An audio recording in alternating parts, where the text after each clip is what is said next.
오늘 말씀은 시편 118편 4절로 6절까지 말씀입니다. 시편 118편 4절로 6절입니다.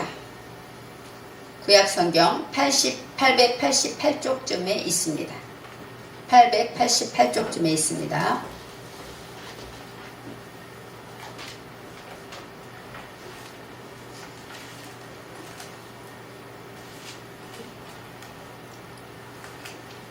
이제 여호와를 경외하는 자는 말하기를 그 인자하심이 영원하다 할지로다. 내가 고통 중에 여호와께 부르짖었더니 여호와께서 응답하시고 나를 광활한 곳에 세우셨도다. 여호와는 내 편이시라. 내게 두려움이 없나니 사람이 내게 어찌할꼬. 오늘 말씀의 제목은 여호와는 내 편이시라입니다.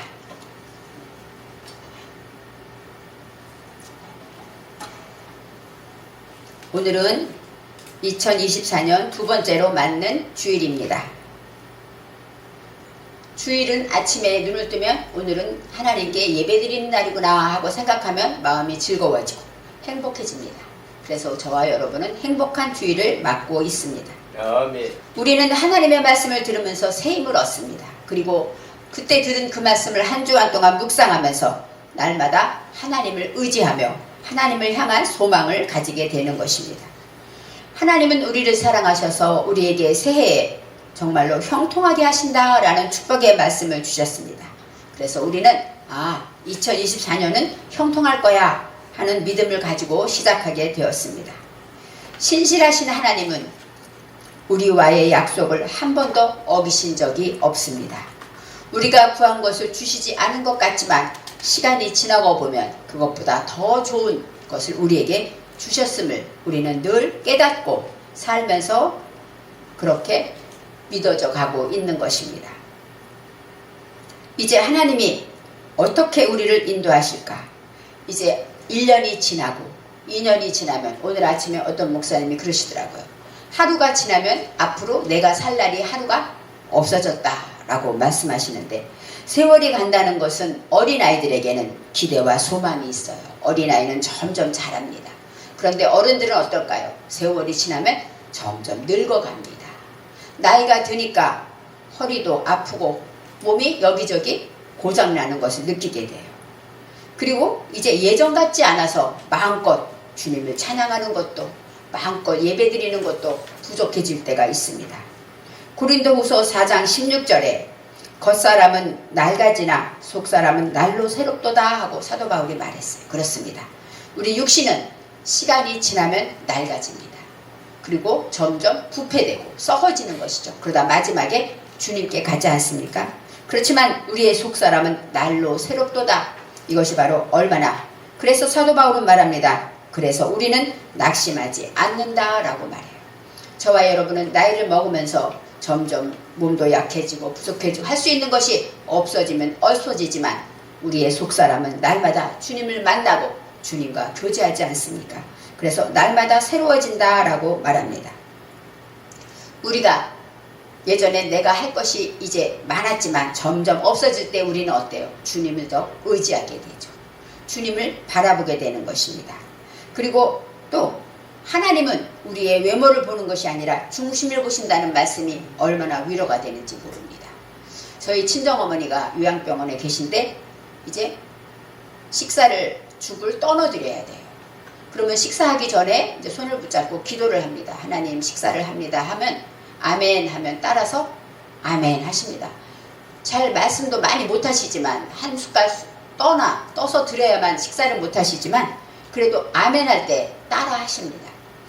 육신은 100세가 되셨기 때문에 늙고 주름지고 부족하겠지만 그 영혼은 얼마나 주님을 의지하겠습니까? 그래서 하나님은 중심을 보신다라는 말씀이 이해가 돼요. 우리는 육신을 보고 아이고 연세 많이 드셨네 하지만 하나님은 그 깊은 곳에 주님을 향한 주님을 사랑하고 평생 주님을 섬긴 그 영혼을 보고 계시다는 것을 알 때 하나님이 얼마나 아름답다 하실까 그런 생각을 하게 됩니다. 그렇습니다. 세상은 외모를 보지만 하나님은 우리 영혼을 보시기 때문에 저와 여러분은 소망이 있습니다. 나이가 들면 나이 들수록 더 주님만 사모하게 되고 주님만 의지하게 되기 때문에 저와 여러분은 이 늙어버린 육신은 십자가처럼 주님 부르실 때까지 지고 짊어지고 살아야 되는 것입니다. 그렇지만 내 영혼은 날마다 주님을 만나고 주님으로 인하여 새로워진다고 생각할 때 정말로 나이는 들지만 시간이 지날수록 하나님과 나와의 시간이 길어질수록 저와 여러분은 감사뿐이라는 것을 알게 됩니다. 오늘 시편 본문에서 여호와는 누구신가? 시편 기자는 밝히 말하고 있습니다. 4절에 이제 여호와를 경외하는 자는 말하기를 그의 인자하심이 영원하다 할지로다.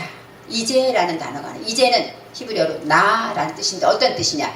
제발, 비오니, 그리고 명령하다 이런 뜻이 있어요. 그렇기 때문에 이 이제라는 뜻에는 명령이에요. 이제는 하나님께 이렇게 말해라 명령도 있지만 간구하는 것도 간청하는 것도 있어요. 제발 내가 부탁할게. 이제부터는 여호와를 찬양해. 이렇게 고백하는 것이 이제의 뜻이 있습니다. 여호와를 경외하는 자는 말하기를 그의 인자하심이 영원하다 할지로다. 여기 인자하심이 헤세드입니다. 헤세드는 은혜라는 뜻이에요. 이 헤세드라는 단어에는 자비, 성실, 인애, 모든 것 불쌍히 여기다 하나님의 성품이 다 묻어 있습니다. 그래서 하나님을 말할 때 은혜로우신 하나님 하고 말하죠. 그 은혜 안에 헤세드가 들어 있습니다. 또 헤세드에는 어떤 뜻이 있냐면 부끄러움을 당하다, 망신시키다라는 뜻이 있어요. 하나님은 우리에게 은혜를 주시지만 우리는 무엇을 느낍니까? 부끄러움을 느끼죠. 말씀을 듣다 보면 부끄러움을 느낍니다. 그래서 목사님에게 은혜 많이 받았습니다. 그 뜻은 뭐예요? 내가 깨달았습니다. 내가 부끄러웠습니다. 말씀을 듣고 나니까 내가 창피합니다. 이것이 바로 은혜 받았다는 뜻인 것을 이 은혜라는 단어 속에서 우리는 기억해야 합니다. 그래서 헤세드라는 것은 영원히 하나님의 성품인데 여기서 영원하다가 올람입니다. 올람이라는 것은 영원은 옛날부터 고대부터 영원하다 뜻도 있지만 어떤 뜻이 있습니까? 숨겨져 있다, 비밀이다 이런 뜻이 있습니다. 숨겨져 있어요. 바로 하나님의 은혜는 누구에게나 다 있는 것 같지만 숨겨 있습니다. 받은 자만이 압니다. 영원하다 하고 말할 수는 시대적으로 때로는 영원하고 무궁하지만 내가 받아야만 알 수 있는 것이 하나님의 은혜라는 것을, 그래서 나와의 비밀이 있는 자가 하나님의 은혜를 안다고 말할 때 이 올람이란 단어에는 이렇게 깊은 뜻이 들어 있습니다.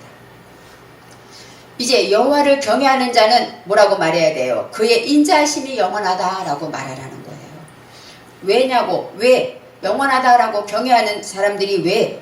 무엇 때문에? 하나님의 인자하심이 영원하기 때문에 우리는 찬송하고 예배드려야 한다는 것입니다. 이제 여기서 말할 때 여호와를 경외하다가 야라입니다. 야라. 경외하다. 여기서는 예르아에 나오는데 야라라는 건 어떤 뜻이냐? 두려워하다, 무서워하다, 존경하다 이런 뜻이 있어요. 경외하다는 공경하다라는 건 부모님을 공경하다. 그 뜻에는 뭐예요? 부모님을 사랑하기 때문에 부모님의 은혜에 감사해서 그래서 부모님의 말씀을 순종하는 것이 공경하다라는 뜻이죠. 경외하다라는 건 두려움이 있어요. 왜요? 잘못하면 혼날까봐도 두렵고 내가 참으로 사랑하는 하나님인데 하나님 슬프게 할까봐 두려운 것이 경외하다에 들어 있습니다. 이제 이 야라라는 단어는 잠언 1장 7절에 여호와를 경외하는 것이 지식의 근본이여를 하고 나와 있어요. 세상에 많은 지식이 있지만 하나님을 믿는 지식 그 중에 가장 근본이 무엇입니까? 여호와를 경외하라는 거예요. 두려워한다는 것은 뭡니까? 하나님이 살아계신다는 전제죠. 하나님이 살아계시고 내가 말하는 것을 보고 있고 내가 행동하는 것을 보고 계시다는 것을 믿을 때 두려움이 생기죠. 예배 시간에 핸드폰을 보는 청년들이 직장인들이 많이 있습니다. 하나님께 몸은 나와 예배를 드리지만 마음은 핸드폰에 가 있다면 두려워해야 합니다. 왜요? 하나님은 살아계셔서 그것을 목사가 보고 있는데 하나님이 안 보실까요? 보고 있기 때문이에요. 그래서 경외하다라는 단어 안에는 두려움이 있을 때 그것은 하나님이 살아계시고 불꽃 같은 눈으로 지금도 저와 여러분을 지켜보신다는 것을 믿을 때 두려워함이 생기는 것입니다. 또 여호와를 경외한다는 것은 모든 지식의 근본입니다. 세상에 많은 지식이 있지만 가장 필요한 지식은 인간이라면 누구나 가져야 될 가장 근본의 지식은 여호와를 경외하고 여호와를 사랑하고 여호와를 두려워하는 것이라고 말하고 있습니다. 잠언 8장 13절에 여호와를 경외하는 것이 무엇일까? 아까 말했죠. 두려워하는 것이라고 말했어요. 그런데 경외하는 자는 무엇을 행할 때 경외한다고 말할까? 물론 예배 나오고 예배 잘 드리는 거 여호와를 경외하는 거예요. 그렇지만 그들의 삶이 이제 잠언 8장 13절에 이렇게 나와 있습니다. 악을 미워하는 것이 여호와를 경외하는 것이다. 그렇게 말했어요. 악을 미워하는 것, 하나님이 기뻐하지 않는 죄와 악을 미워하는 것, 돌아보지 않는 것, 쳐다보지도 않고 관계도 맺지 않고 협상하지 않는 것이 바로 여호와를 경외하는 거라고 말했는데, 여기서 악은 라입니다. 라는 악하다, 깨뜨리다 이런 뜻이 있는데 그 반대는 무엇일까요? 선하다입니다. 선은 토부인데 토부는 좋다, 명랑하다, 밝다. 그리고 또 이 토부는 창세기에 하나님께서 천지를 만드실 때 하나님 보시기에 좋았더라 할 때가 토부입니다. 그래서 하나님 보시기에 좋은 것은 바로 뭐예요? 선한 겁니다. 그래서 이제 선과 악을 구분할 때 우리가 하나님께로 향해져 있다면 그것은 선한 쪽에 있는 것이고, 하나님을 등지고 돌아서 있다면 저와 여러분은 악에 있다는 것을 알아야 됩니다. 그래서 악을 멀리한다, 그 얘기는 가장 먼저 하나님을 향해야 된다는 것, 그런 것이 있고, 또 악이라는 것은 무엇이냐면 성경에 이렇게 나와 있습니다. 디모데전서 6장 10절에 돈을 사랑함이 일만하게 뿌리다 그랬어요. 악의 뿌리가 뭐예요? 돈을 사랑하는 거래요. 돈은 저와 여러분에게 필요합니다. 돈 없으면 예배도 못 드려요. 돈 없으면 버스 타고 교회도 못 오지 않습니까? 돈이 중요한데 하나님은 돈을 사랑하는 것이 일만하게 뿌리다. 그 얘기는 뭐예요? 돈을 우선하지 말라는 것이죠. 악한 것은 하나님을 향하지 않았다. 그 얘기는 뭡니까? 우리가 언제 하나님을 안 믿어요. 넘어지기만 해도 주여 하는데. 근데 그 안에서 다른 신이 있다는 거예요. 저와 여러분은 예수를 믿고 하나님께 나와 예배를 드리지만 우리 안에 다른 신이 있습니다. 뭐요? 노후에 걱정이 있는 것도 다른 신이에요. 요즘 노년에 막 1인 가구 혼자 사는 사람 많고, 혼자 또 자살하는 사람 많고, 그런 그 뉴스에 대한 소식을 들으면 암담한 현실이 있을 수도 있습니다. 그렇지만 내 안에 근심이 먼저 찾아왔다면 그것은 다른 신이에요. 또 내 안에 자녀에 대한 염려, 그런 것도 다른 신이고, 또 내 안에 물질에 대한 염려, 아이고 내일 쓸 것이 많은데 어떻게 하면 좋을까? 하여튼 하나님보다 우선되어 있는 것이 내게 있는 우상이라고 말해요. 저와 여러분이 어떻게 절에 갑니까? 어딜 갑니까? 우상이 없어요. 그런데 하나님은 말해요. 하나님보다 먼저 세워진 것이 우상이다. 몸이 아프니까 교회 못 가? 그러면 내 몸이 우상이죠. 자식들 때문에 내가 자식이 아프니까 교회 못 가? 자식이 우상이죠. 사람마다 다 저와 여러분에게는 우상이 있고 다른 신이 있습니다. 그래서 이 다른 신이 바로 디모데전서는 돈을 사랑하는 것에서 시작했다고 말하고 있습니다. 또 요한일서 2장 16절에 요한사도는 이렇게 말합니다. 이는 세상에 있는 모든 것이 육신의 정욕과 안목의 정욕과 이생의 자랑이니 다 아버지께로 온 것이 아니요 세상으로 쫓아온 것이라 그랬어요. 돈을 사랑하는 것, 그걸 셋으로 나눌 때 무엇입니까? 첫 번째, 육신의 정욕이에요. 맛있는 거 먹고 싶고, 쉬고 싶고, 담배 피고 싶고, 술 마시고 싶고, 즐기고 싶은 것, 육신의 정욕입니다. 이것이 하나님보다 우선이 있다면 그것이 나의 우상이 된다는 것이고, 안목의 정욕, 내가 남에게 잘 보이고 싶은 거예요. 그리고 모든 것을 다 인정받고 싶은 거. 눈으로 보기에 좋은 것들이 얼마나 많습니까? 갖고 싶은 것이 얼마나 많습니까? 정말 요즘은 명품 하는데 그런 것들이 얼마나 많습니까? 또 이생의 자랑, 남에게 인정받고 내 자식은 이렇고 나는 이렇게 모든 것이 부족함이 없고 자랑받고 싶고 인정받고 싶은 것, 또 높아지고 싶은 것, 이 모든 것이 세상의 것이지 하나님 것이 아니라는 것입니다. 그래서 저와 여러분에게 이제 오늘 말엔 하나님 말씀대로 악을 멀리하고 선을 쫓아가는 것이 여호와를 경외하는 것인데, 그 방법이 어디에 있습니까? 다른 신을 섬기지 않아야 되는데, 다른 신은 하나님보다 앞에 있는 것이고, 구체적으로 내가 남에게 인정받고 싶고 칭찬받고 싶고, 그 얘기는 뭐예요? 남이 나를 무시하면 화가 나는 것, 그것 바로 인정받고 싶은 욕구 때문이 아닙니까? 남이 나에게 뭐라고 해도 무슨 상관이에요? 하나님이 내 아버지고 하나님이 나를 지키시고 하나님이 나를 인도하시는데, 그런데 남에게 무슨 소리만 들어도 속상하고 화가 나는 것은 우리 안에 이렇게 욕망이 칭찬받고 싶고 인정받고 싶고 높아지고 싶고 섬김받고 싶은 것이 있기 때문이라는 것입니다. 그래서 이런 것을 다 멀리할 때 저와 여러분은 하나님이 기뻐하는 경외하는 자가 될 수 있다고 말해요. 이제 왜 여호와를 경외해야 할까요? 왜 여호와만? 여호와를 우선 경외해야 할까요? 시편 130편 4절에 3절에 여호와여 주께서 죄악을 감찰하실진대 주여 누가 서리이까? 그러나 사유하심이 주께 있으면 주를 경외케 하심이니이다. 그랬습니다. 우리 모두는 죄인이에요. 세상에 태어나면서부터 우리 모두는 죄를 짓고 주님께서 눈을 뜨고 보시면 그 앞에 믿음이 의롭다 하는 자가 누가 있겠습니까? 선한 분은 오직 하나님 한 분이시고 의인은 없나니 하나도 없다고 성경은 말하는데 저와 여러분은 모두가 죄인이기 때문에 하나님 앞에 설 수가 없어요. 그런데 주님이 우리를 어떻게 하셨습니까? 용서해 주셨다는 거예요. 주님이 우리를 사하여 주시고 구원해 주셨기 때문에 그래서 우리는 주를 경외할 수 있다라고 말하는 것이죠. 나를 구원하신 주님이기 때문에 주님 앞에 찬양하고 나를 구원하시고 나를 위해 영원한 천국을 예배하시고 나를 위해서 내 인생을 지켜주시고 인도하실 분이기 때문에 주님 앞에 예배하고 찬양한다고 그래서 경외하지 않을 수가 없다라고 말하는 것입니다.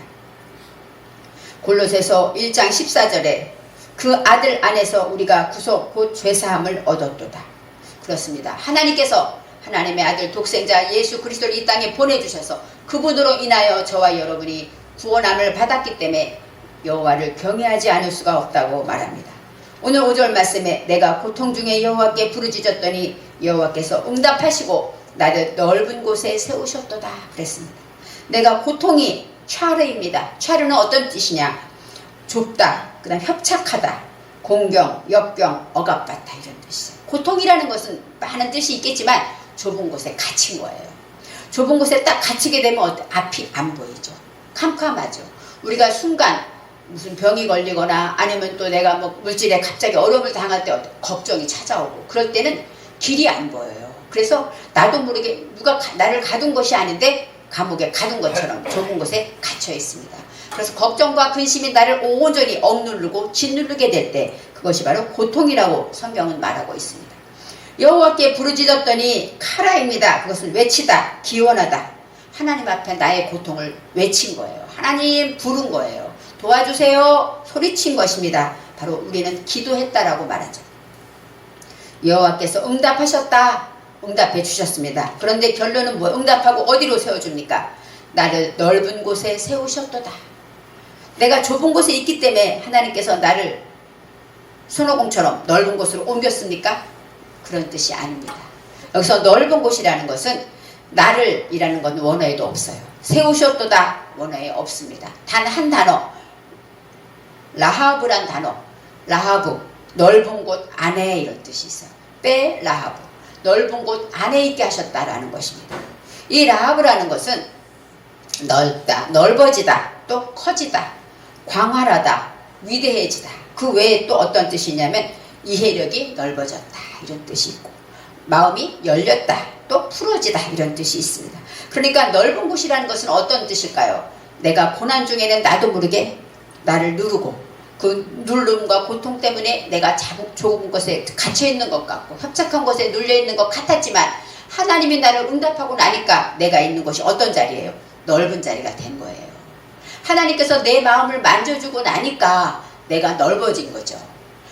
당장 그럴 때는 남을 탓하고 원망할 수밖에 없었지만 하나님께 기도하니까 하나님이 내게 응답하시는데 하나님이 뭐 말씀으로 응답하신 게 아니에요. 내 마음에 평안을 주시고 또 그 문제 가운데 부르짖었던 문제가 눈이 떠지니까 아 하나님이 나를 사랑하시지 하나님이 나를 인도하셨지 하나님의 뜻이 있었지 깨닫고 나니까 내 자리가 넓어진 거예요.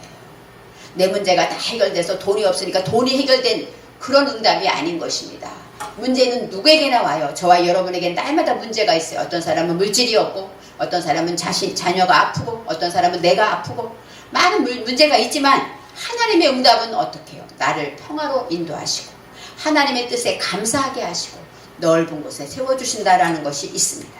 그래서 이제 풀어지다. 내가 묶인 것이 풀어지는 것이 구원이고 풀어주신다의 이 라하브의 단어가 있어요. 창세기 26장에 이삭이 우물을 팠을 때 르호봇이라는 단어가 라하브입니다. 그래서 넓어졌다 그런 뜻이 있죠. 첫째 우물에는 어떤 우물이었습니까? 에색. 첫째 우물에는 다툼이 있었어요. 이삭이 우물을 팠는데 블레셋 사람들이 시기하고 질투해서 다툼이 있었어요.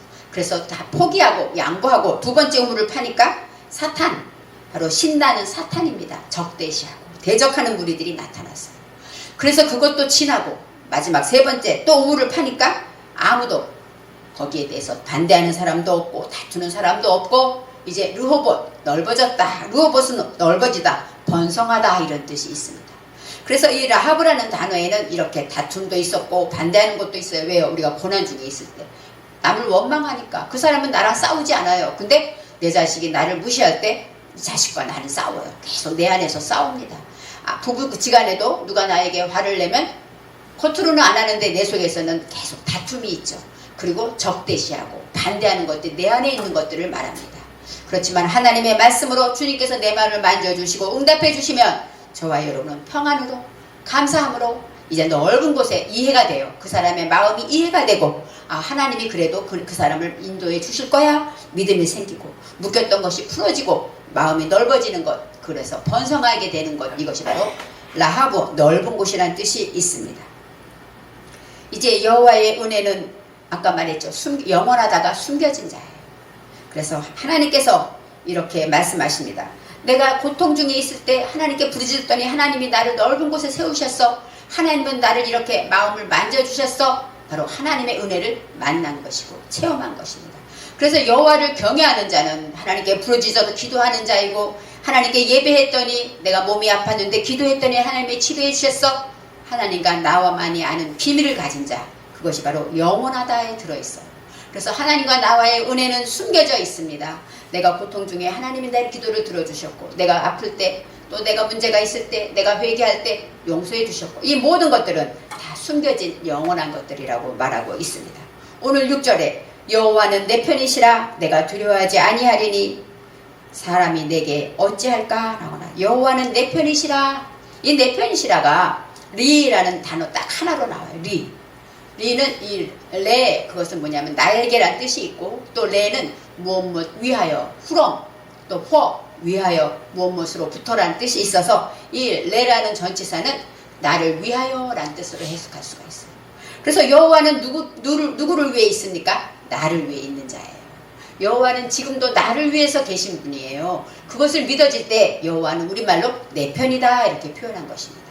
그렇습니다. 하나님은 나를 위해 지금도 보고 계시고 나를 사랑하시고 나를 지켜보시고 나에게 응답하시려고 나의 기도를 기다리고 계신 분이고 그런 분이기 때문에 여호와는 내 편이시다. 내가 두려워하지 아니하리니 하나님이 내 편이니까 걱정 없어. 물론 이런 뜻도 있지만 로 야라 나와요. 그것은 뭐야? 내가 경외하지 않을 수가 없다 이런 뜻입니다. 내가 하나님은 내 편이에요. 내가 고통 중에 하나님이 나를 응답하셨어. 내가 아플 때 치료해 주셨어. 기도할 때 응답하셨어. 이 모든 내가 가진 하나님과 나와의 비밀의 모든 것들을 보면서 이제는 내가 하나님은 내 편이구나. 하나님은 나를 위해 존재하시는 분이구나. 그 믿음이 생기니까 여호와를 경외하지 않을 수가 없다. 두려워하지 않을 수가 없다 라고 말합니다. 사람이 내게 어찌할까? 그 얘기는 뭐예요? 사람들은 나를 위해서 할 수가 없어. 왜요? 하나님이 나를 위해 하시는데 너희들이 나를 위해서 무엇을 하겠니? 이런 뜻이 있겠지만 이 사람은 아담입니다. 아담은 처음에 하나님이 지은 사람 이름이 아담이죠. 그래서 인간이란 뜻이 있고 하나님이 만드신 사람은 나를 위해서 어찌할까? 이 할까가 아샤는 행하다, 일하다 이런 뜻이 있어요. 사람은 나를 위해서 어찌 행할 것이 무엇을 하겠느냐라는 뜻이에요. 사람이 나를 도와준다고 하지만 그 사람의 마음을 움직인 분은 누구예요? 하나님인 것을 알아야 됩니다. 그래서 그가 나를 도왔어. 내가 기도했더니 그 사람이 도왔어. 처음에는 그 사람에게 물론 감사하죠. 그 도구로 쓰임받았으니까. 그렇지만 그 마음에 나를 돕게 하시고 나를 긍휼히 여기게 하신 분이 하나님이라는 것을 알 때 사람의 도움도 사람이 한 것 같지만 하나님이 하셨구나 라고 시편 기자는 고백하게 됩니다. 여호와가 나를 위하시는데 세상 사람이 나를 위해 무엇을 하겠는가? 그런 뜻이에요. 사람은 우리가 하나님을 섬기라는 대상으로 보내주셨다는 것을 알아야 돼요. 하나님은 의지하고 따라가지만 사람은 우리가 의지할 대상이 아니라 섬길 대상입니다. 부모도 자녀도 내 세상의 모든 만나는 사람들은 우리가 예수의 사랑으로 섬기고 또 은혜를 베풀 자지 우리가 의지하고 따라갈 자가 아니라는 것을 알아야 합니다. 그래서 부모는 자식을 위해 존재하지 않습니까? 자식이 어려움이 있다면 부모는 무조건 뛰어들지 않습니까? 하나님도 아버지십니다.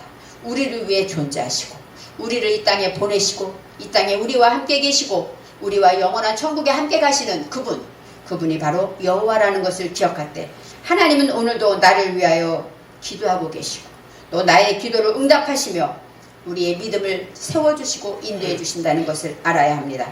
지금 우리의 모습이 연약하지만 하나님은 내 편이야 이 믿음을 가진 자에게 하나님은 날마다 편이 되어 주실 것을 믿으시기 바랍니다.